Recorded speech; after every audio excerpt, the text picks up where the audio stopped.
Hey sis, welcome to Church Girl Chats, the podcast where faith meets real life. I'm so excited that you're here. This is a space for Christian women who are navigating faith, culture, and the beautiful and sometimes messy journey of modern life.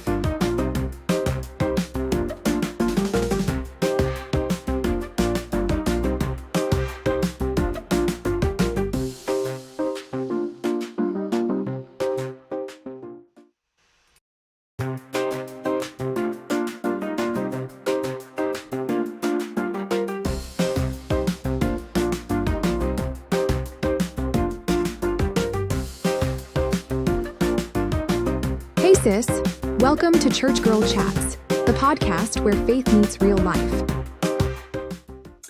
Hey everybody, this is your girl Cheryl. Had a couple technical difficulties there, but hey, I'm so glad you guys are here.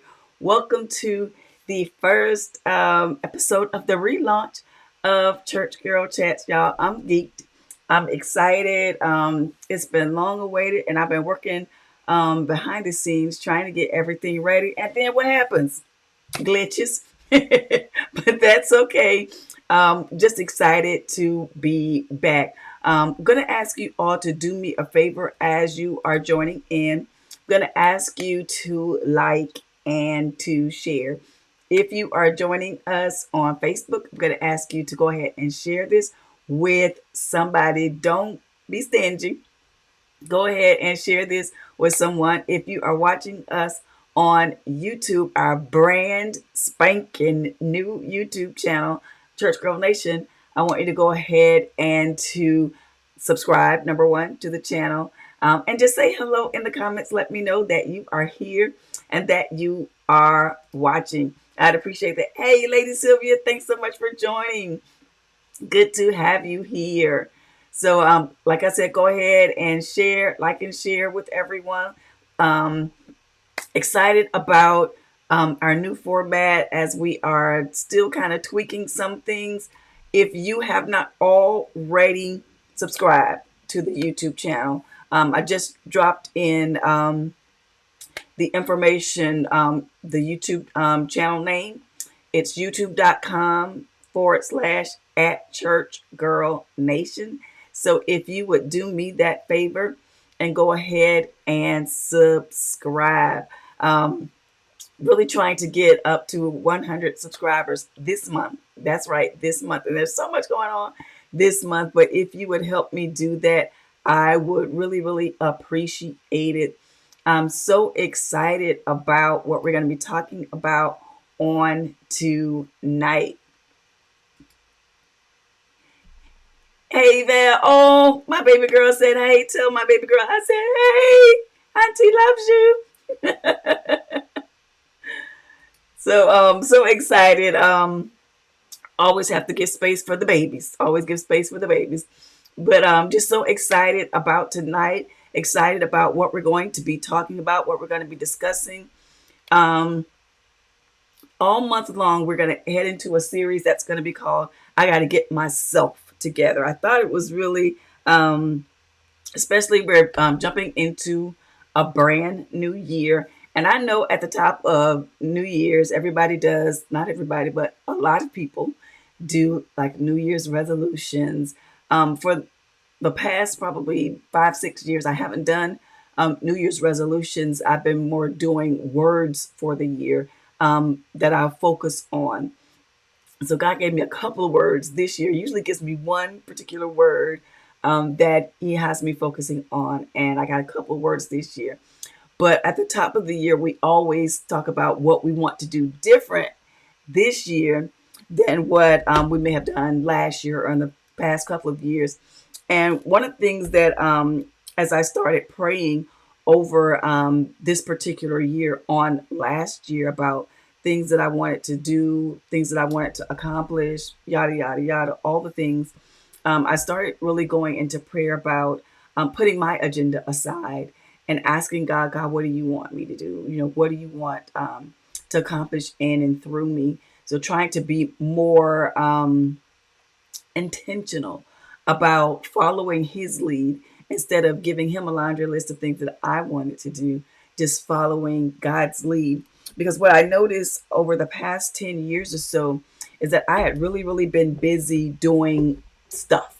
Y'all know all the things. What my family will tell you is my mind is always racing. I always have something that I'm doing. And so I have been doing all the things. And when I say all the things, I mean like all the things. But y'all, I was still confused because although I was doing all the things, it didn't seem like I was getting a lot of traction. It didn't seem like I was, going anywhere substantial.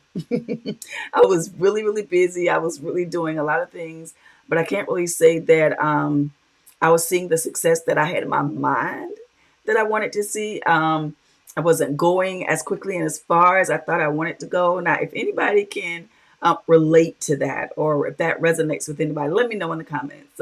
Just put me in the comments, or raise your hands in the comments. So let me know, am I by myself with that, or has that been a feeling that other people have gotten as well? Hey, Marie, thanks so much for joining. I appreciate you joining.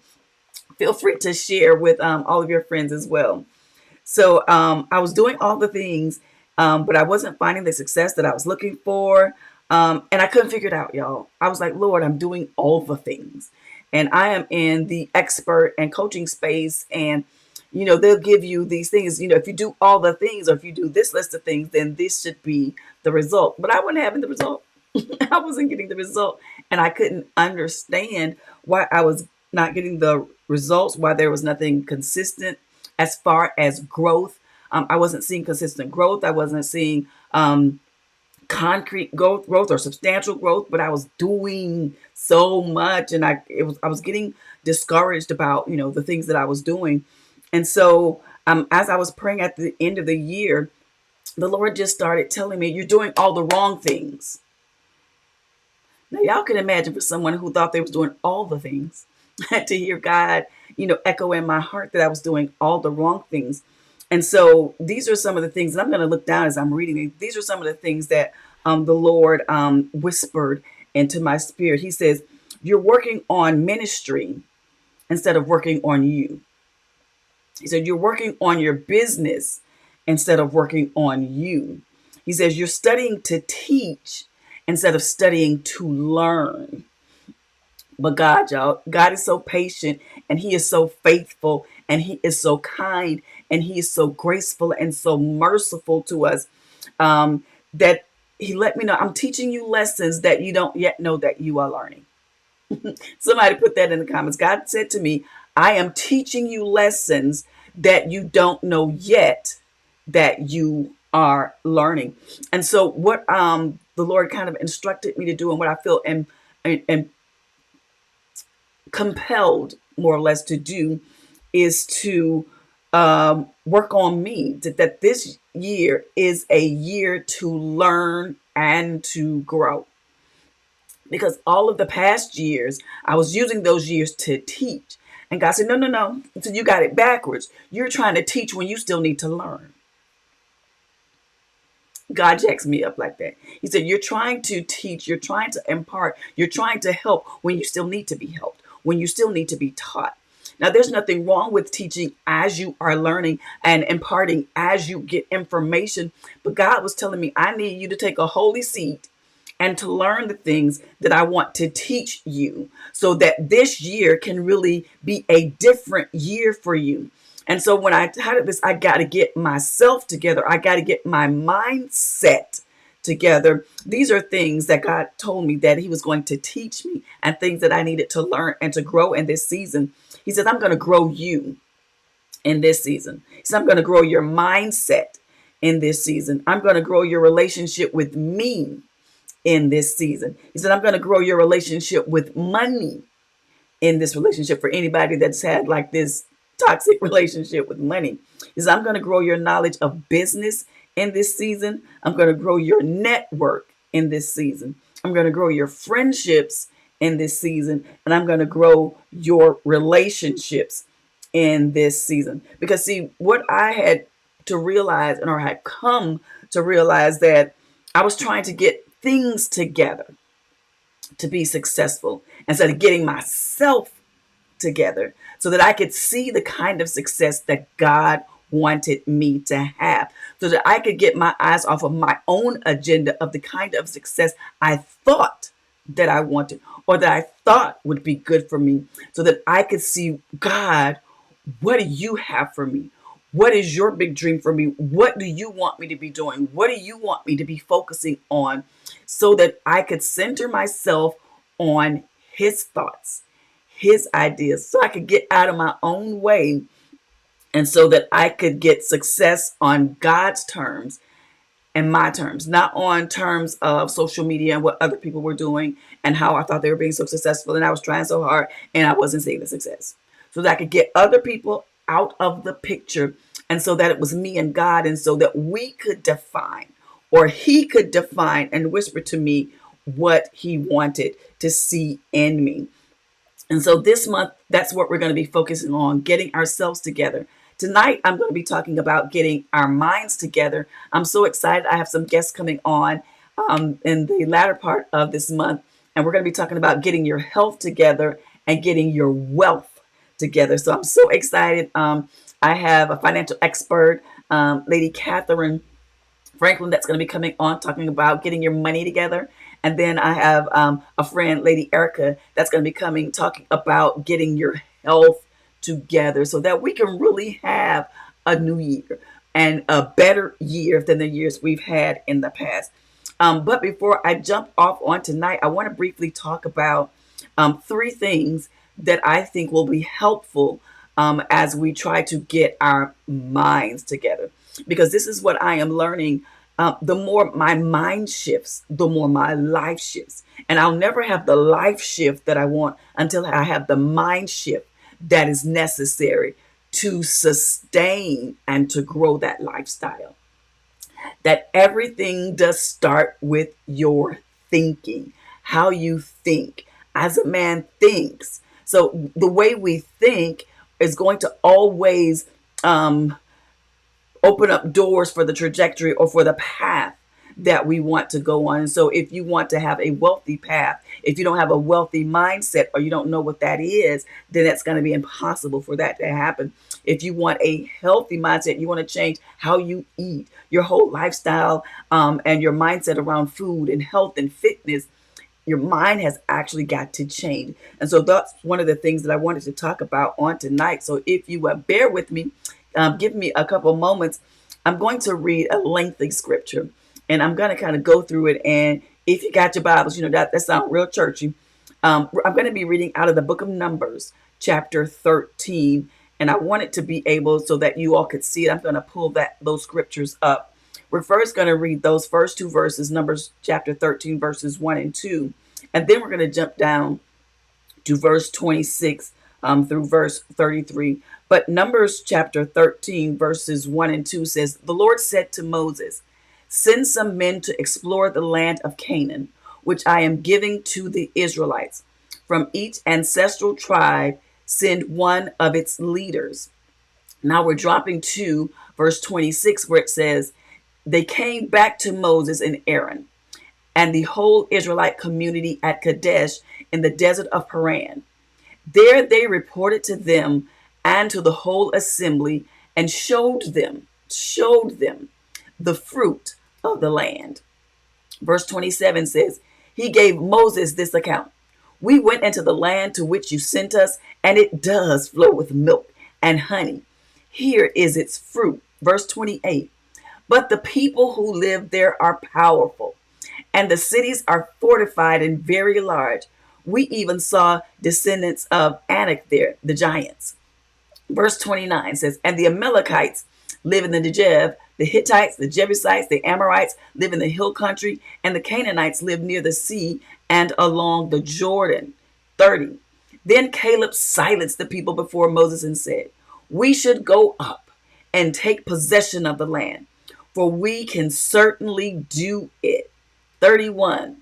But the men who had gone up with him, that is with Caleb, said, we can't attack those people.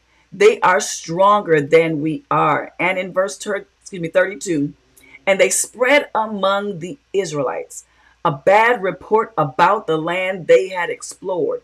They said, the land we explored devours those living in it. All the people we saw there are of a great size. And we'll end with verse 33. It says, we saw the Nephilim there. The descendants of Anak come from the Nephilim. We seemed like grasshoppers in our eyes, and we looked the same to them. And I love reading this story. And just to give you a little more backstory about this, at the beginning of Numbers, it talks about, or God says to the Israelites, you have you have compassed this mountain long enough, turn you northward. They had been wandering in the wilderness as he gave them 40 years, and they had been going around the mountain. And God says, you've been going around the mountain long enough. You've been in the wilderness long enough. You have expired the 40 years that I've given you. Now it is time to turn northward, to go and possess the land. The first time he tells them to possess the land, as we read in Numbers, the people got scared. And they looked and said, oh Lord, look, there is fruit there. The grapes are big as us. Yes, there is a land flowing with milk and honey, but also in that land are giants. And we see ourselves as grasshoppers in their eyes. And so it wasn't that God lied about the land, that Moses lied to them about the land, because everything that God said was in the land was in the land. Everything Moses told them about the land was true, but what they didn't see was what else was going to be in the land. Have you ever experienced that? Like God gives you a promise and he tells you what to do and how you're going to be blessed, and then you're so excited about it, and then boom, you run up against an obstacle. You figure out and you find out, well, yes, this is exactly what God said it is. There is something there that I have to conquer to control the land. There's something that I have to overcome to actually take possession of some promise that God has given me. And so I want to talk about the first thing that you'll need to do to get your mind together for this year, to actually walk in the promise that God has already spoken over your life. And the first thing that you're going to have to do is you're going to have to understand whose you are, so you can stand strong in who you are. See, everything that Moses told them about the land was true. Everything that God told Moses about the land was true. It was a land flowing with milk and honey. It was a land that had grapes and vineyards that they didn't build, that they were getting ready to possess. But there were also giants in the land that they were going to have to fight. But the overarching concept that they didn't get, that even though that there were giants, that they had God. And so I want to encourage you that even as you walk into this new year, even as you walk into this season, yes, everything that God promised you is true. The victory that he has already said that you will have is yours. And yes, there are obstacles. There are setbacks. There are people that will fight you. There will be systems that will come against you, but you have God. Somebody put that in the comments. I have God. And sometimes I know that I forget that when I am excited about the promise, I am just ready to go. But I forget that every promise has its process. That means that every promise is going to have setbacks, it's going to have obstacles, it's going to have hurdles, it's going to have things that I'm going to have to overcome, it's going to have fear that I'm going to have to fight through, faith that I'm going to have to hold on to when it seems like I'm not winning and when it seems like things aren't working. I have to remember whose I am and who made the promise, because he who has promised is faithful. And so if we're ever going to make it through this year, and this year will be more successful than the past year, or successful if we didn't feel like the last year was successful at all, we will need to have faith in he who has promised. So we'll have to understand who's with us, who is for us, because the same God that did all those miraculous things for the children of Israel in the wilderness, brought water out of a rock, caused them to cross the Red Sea on dry ground, fed them quail from on high, manna from the ground. That same God was able to take them into possess the promised land. So that same God that brought you through, if you look back over everything that God has brought you through, that same God is here to deliver you.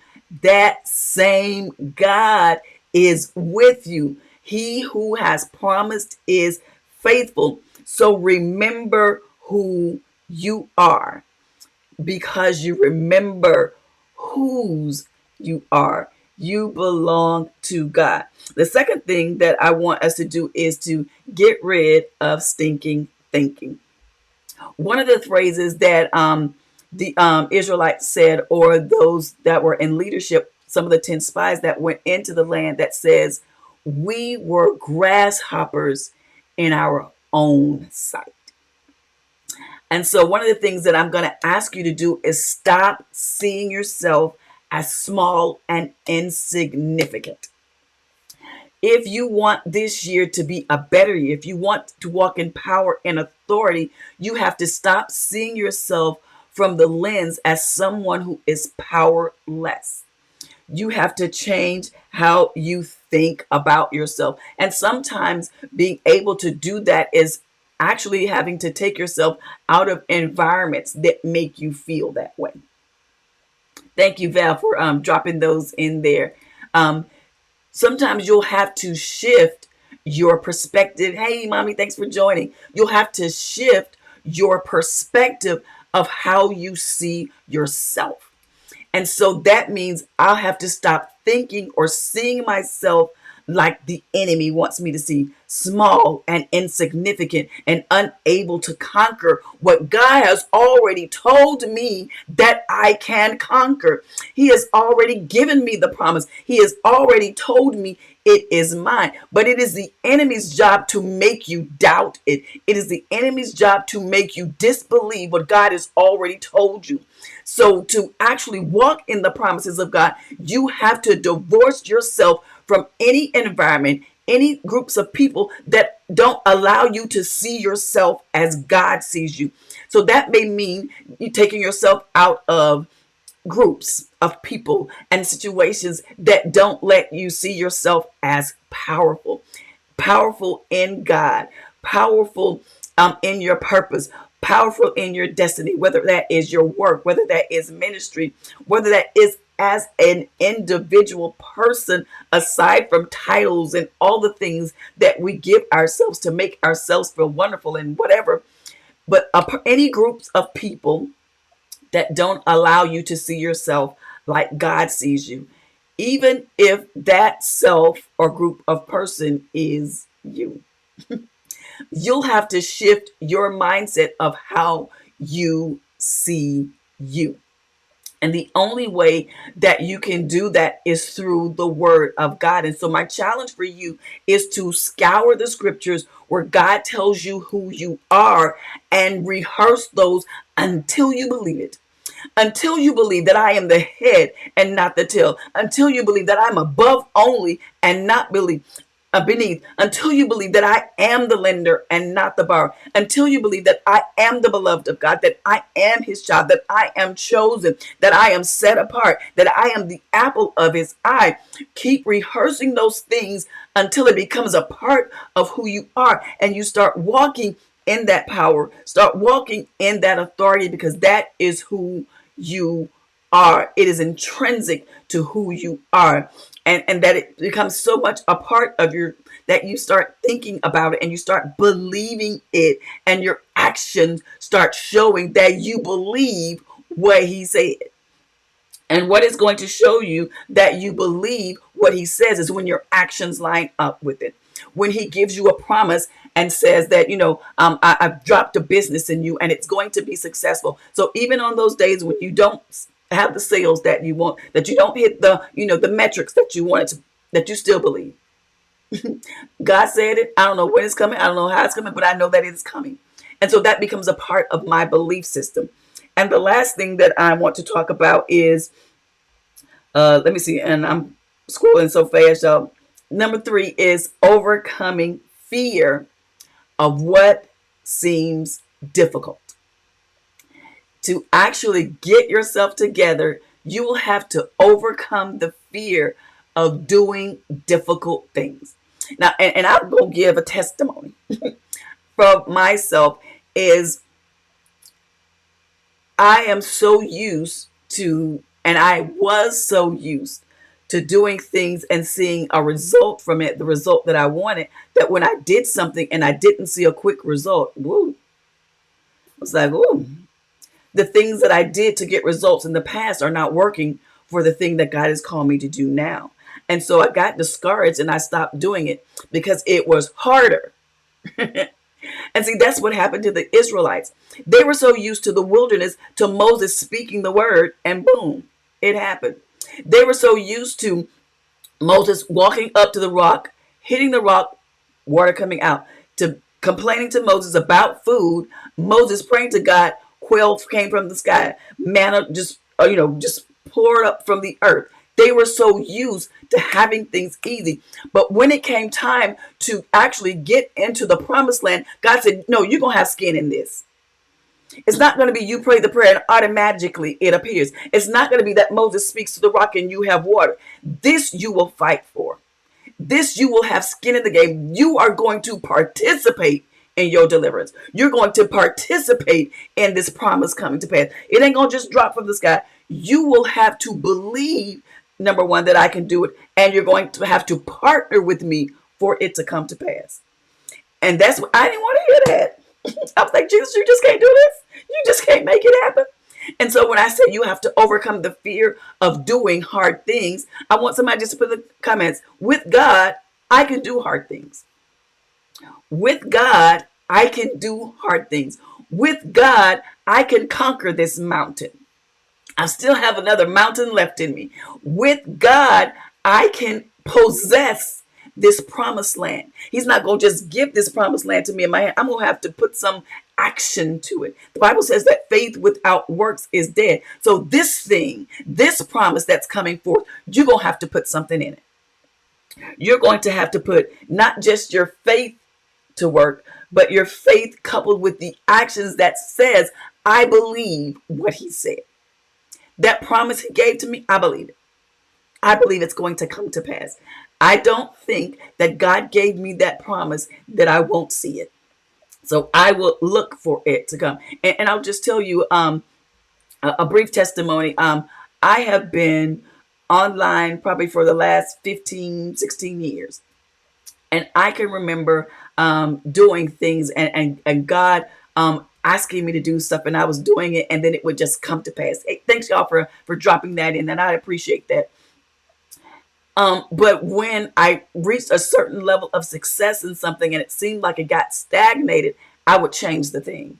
Because I was like, okay, that don't seem like it's working anymore. So because it doesn't seem like it's not working anymore, then I must need to shift. So I started shifting things.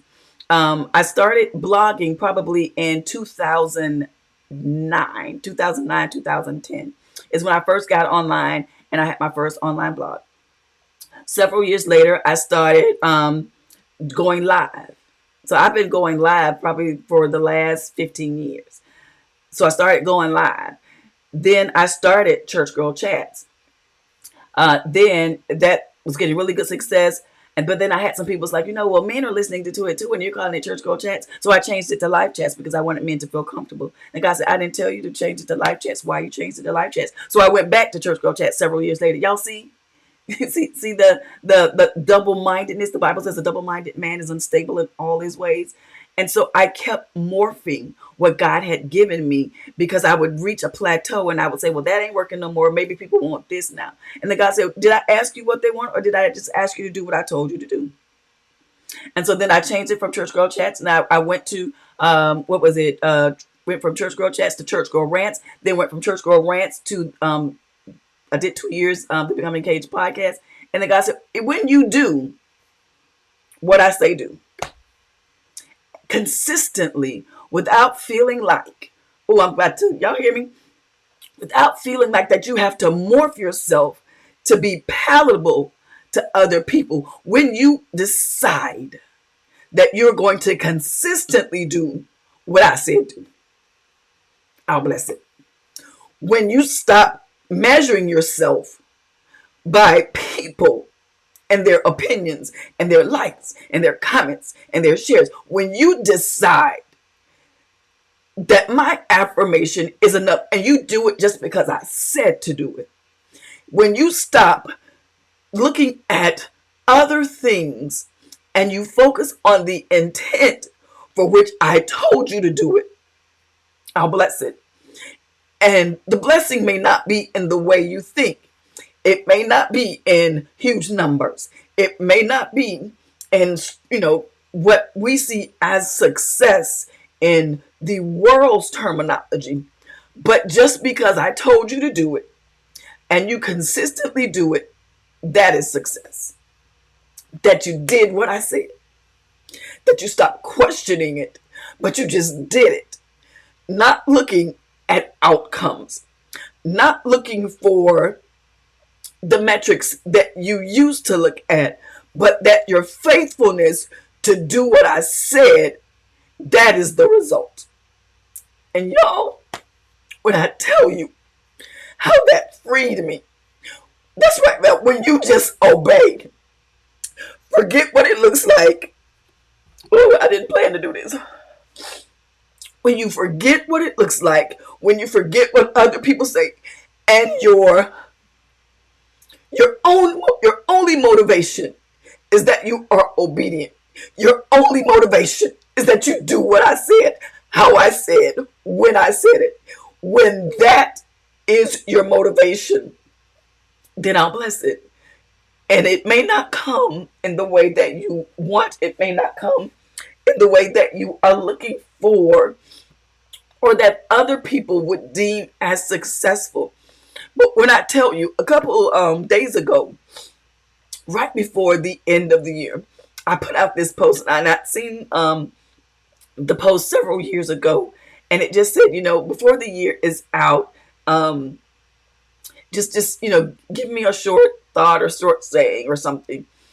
And what I realized was some of the responses from that post blessed my life. Because often we judge success based on numbers and not impact, and not people that were helped, or people that were blessed, or people that were encouraged. And when I saw the people that just were encouraged by some of the posts that inspired me to write or to say, or some things that God was sharing with me that helped me get through a difficult season, that blessed my life. It wasn't about the number of people that said something. It was about what they said, about the encouragement that they gave me that lifted my spirit. So my encouragement to you, as you are walking through this year and you are trying to get yourself together, make sure that God is at the center of that. That everything you do, your focus is on obedience to Him, no matter the metrics, no matter what other people say. That for me, success is walking in obedience to what God said, period. End of story. That I am not responsible for results.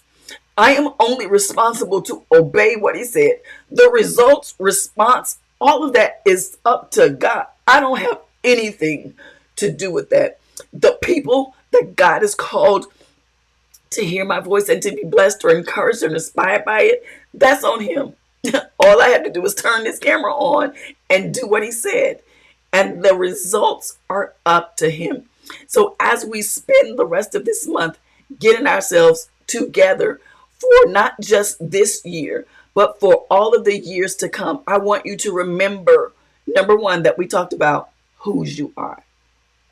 You are a daughter or a son of the King of Kings and the Lord of Lords, and nothing is impossible for Him. You have everything that you need because He owns everything. He controls everything.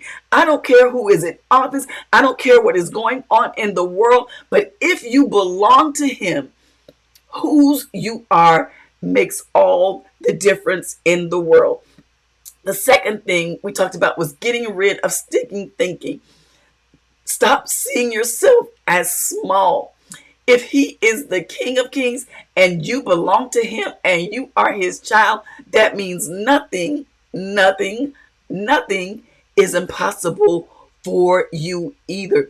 So take your rightful position as a child of God. Walk with authority. Walk in power, knowing that you have the backing of God. Period. End of story.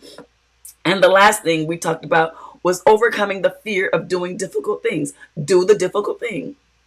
Stop running from difficult. Stop running from what you think is hard, what other people think is hard. Because if God has told you to do it, you got God. It was difficult for the Israelites to go into the promised land and to fight. But every time they went in to fight, God showed up for them. When they were going to their first battle at Jericho, they didn't do anything but march around that city and shout, and God did the fighting. So don't be afraid of difficult fortified cities that nobody says you can get into. Fortified, places that people say are impossible. Fortified businesses, fortified sectors of government, fortified places that they don't think that people that look like you should be in. You have God. And that makes all the difference. You can do hard things because you have God.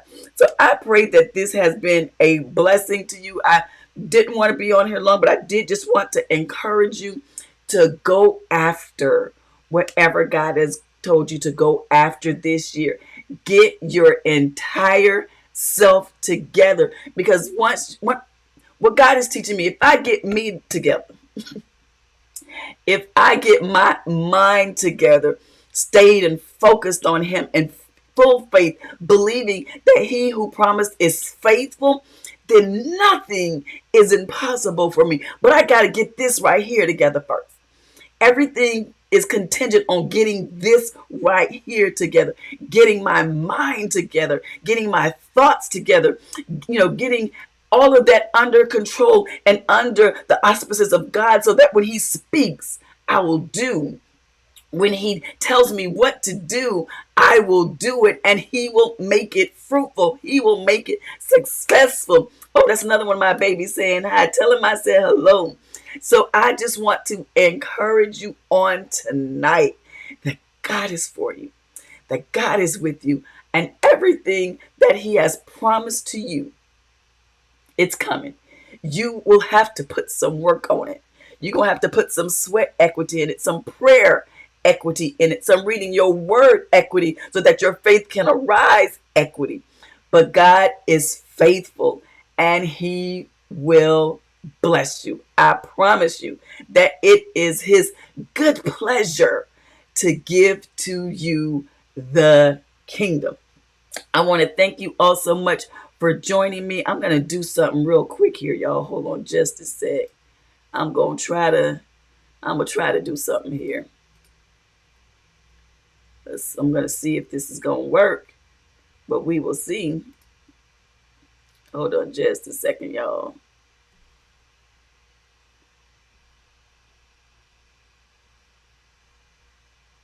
Alrighty.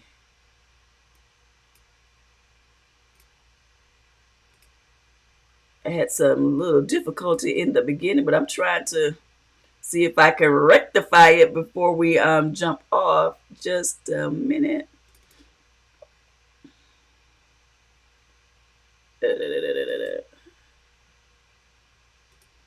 I'm sorry, y'all.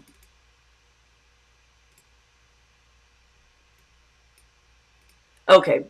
If we can't, then that's fine. I'm not even gonna worry about it. But anywho, thank you all so much for joining me on tonight. I pray that you have been blessed by what we've shared on tonight. And if you have, I'm going to ask you to go ahead and to share this with somebody. Make sure that you don't keep it to yourself, but share it with somebody as well.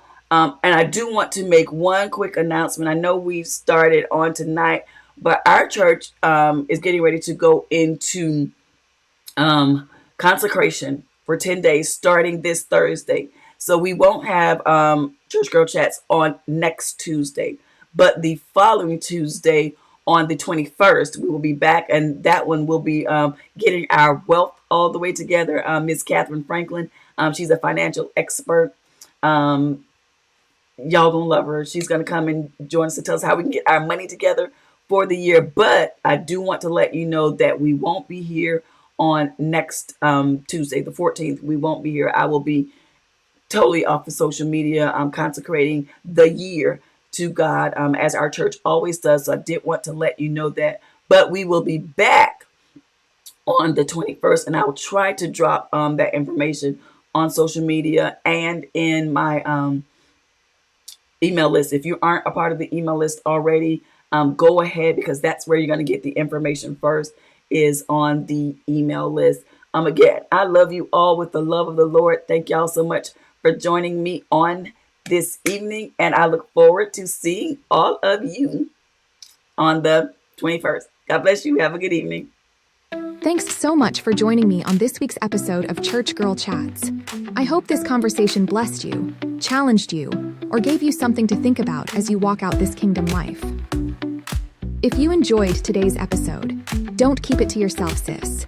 Go ahead and like, share, and subscribe to the podcast so you never miss a chat. And don't forget to spread the word. Share this with a friend, your sister, or your church group. Let's keep building this amazing community together. I can't wait to chat with you again next week. Until then, stay blessed, stay faithful, and remember, God's got you, sis.